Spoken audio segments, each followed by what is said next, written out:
हे guys, welcome to my blog. तर तुमचं सरचं स्वागत आहे गावरान व्हिडिओमध्ये.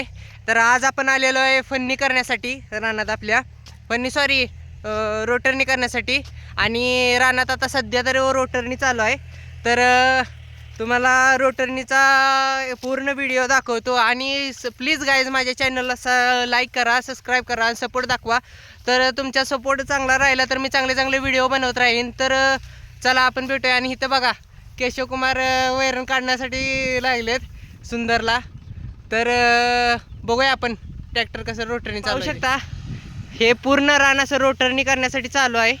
आणि ह्या रानात ज्वारी पेरण्यासाठी हा रोटरनी करण्यासाठी चालू आहे. तर इथून पुढं आजपासून तुम्हाला प्रत्येक पेरणीचा व्हिडिओ, परत ज्वारी जे पेरणीपर्यंत ते उगूपर्यंत ते काढेपर्यंत मी तुम्हाला पूर्ण व्हिडिओ असं दाखवणार आहे.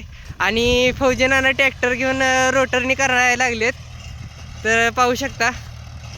आणि ह्या पद्धतीनं रोटर झाला आहे. तर गवत खूप आलतं त्याच्यामुळे रोटर घेऊन आलेलो आहे. आणि की असं प्लेन रान दिसायला लागले. आता फौजी नाना रोटरायला लागलेत.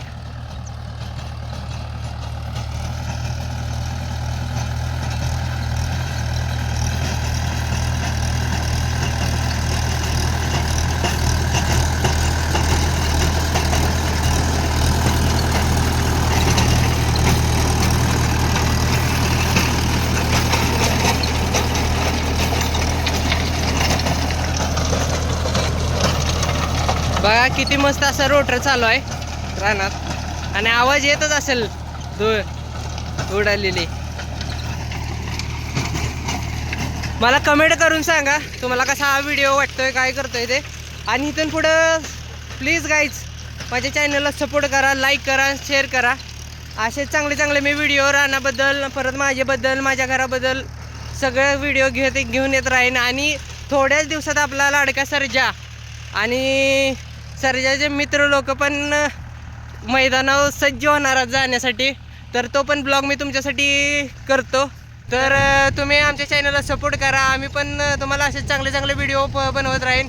तर केशवकुमार आपला सुंदर किती दिवसात बाहेर पडेल? अजून महिन्या दीड महिन्यात पडेल. तर गाईज काय झालं की दोघांच्या पण, सर्जाला पण लंपी झालता आणि सुंदरला पण लंपी झालता. त्यामुळे जरा आजारी होते दोघं पण, त्याच्यामुळे काढले नाहीत बाहेर. तर लवकरच तुम्हाला हा पण व्हिडिओ बघायला भेटेल, सर्जा आणि सुंदर मैदानावर पळालेला. तर भेटूया आपण पुढील ब्लॉगला गाईज. तर लाईक करा, शेअर करा, सपोर्ट करा गाईज. तर लहान भाऊ समजून माझ्या चॅनलला सपोर्ट करा. आपण भेटूया पुढील ब्लॉगला. Bye guys. तर कसा वाटतो तुम्हाला हा व्हिडिओ कमेंटमध्ये सांगा. भेटूया आपण पुढील ब्लॉगला. बाय.